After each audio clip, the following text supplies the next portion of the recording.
রাজধানীর কল্যাণপুরের শহীদ মিনার রোড। প্রায় ৩ থেকে ৪ মাস আগে উন্নয়ন কাজের জন্য কাটা হয়েছিল সড়কটি, কিন্তু এখনো শেষ হয়নি সংস্কার কাজ। স্থানীয়দের অভিযোগ, কখনো একদিন কাজ হলেও পরে ২ থেকে ৩ দিন আর কোনো কাজের দেখা মেলে না। ফলে ধীরগতির এই কাজেই বাড়ছে জনভোগান্তি।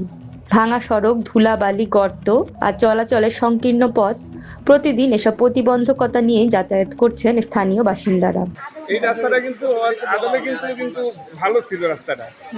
হ্যাঁ, রাস্তাটা ভালো ছিল। রাস্তাটা কি জন্য কাটছে শুধু বললো যে আমাদেরকে ফিটটা বড় করবে, কিন্তু পাইপ নিয়ে আসছিল। পাইপও কিন্তু যেই পাইপ নিয়ে আসছে এই পাইপই এখানে লাগানো আছে। ঠিক আছে, পরবর্তীতে পাইপগুলো নিয়ে গেছে। ঠিক আছে ভাই, আর কয়দিন লাগবে? প্রায় এই যে ২-১ দিনের ভিতরে স্ল্যাবগুলো ঢালাই দিয়ে দিতেছে। আর নিয়মিত তো কাজ হয়ই না, একদিন হইলে ৩ দিন পর আবার ২-৩ জন লোক দিয়ে কাজ করে। এর কোনো কাজের কোনো অগ্রগতি নেই।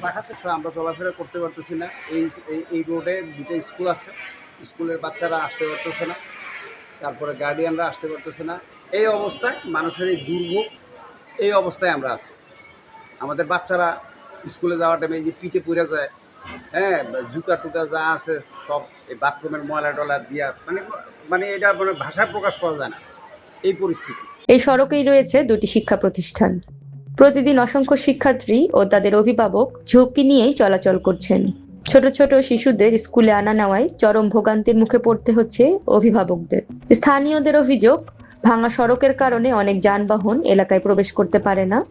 জরুরি মুহূর্তে প্রসূতি কিংবা গুরুতর অসুস্থ রোগীকে হাসপাতালে নিতে বিড়ম্বনায় পড়তে হয় তাদের। বৃষ্টির সময় অনেক কাদা হয়, আসতে সমস্যা হয়। কারণ হবে ২ মাসের মতো। মাঝে মাঝে কাজ হয়, আবার মাঝে মাঝে কাজ হয় না। যখনই বৃষ্টি হয় তখনই বৃষ্টির অনেক সমস্যা দেখা দেয়। আবার কেউ আসার সময় নর্দমার পড়ে যায়, আবার কারো কাপড় নষ্ট হয়। দীর্ঘদিন ধরে যেহেতু কাজটা চলেছে, যত শীঘ্র সম্ভব কাজের সমাধান করলে ভালো হবে। দীর্ঘ ২.৫ মাস ধরে রাস্তাটা ভাঙা প্লাস কাটা, আর বড় বড় গর্ত। এখানে সবচেয়ে বড় সমস্যা হচ্ছে এখানে দুই পাশে ২টা স্কুল, বাচ্চারা যাওয়া আসা করতে পারতেছে না, সাধারণ মানুষ যাইতে পড়ে যাচ্ছে। এখানে নোংরা, আশেপাশের নোংরা পরিবেশ, সবকিছুতে এমন একটা পরিস্থিতি যেটা মানে জনজীবন অতিষ্ঠ হয়ে গেছে। এমনকি নিয়মিত ময়লা সংগ্রহের গাড়িও অনেক সময় ভেতরে প্রবেশ করতে না পারায় ব্যাহত হচ্ছে বর্জ্য অপসারণ কার্যক্রম।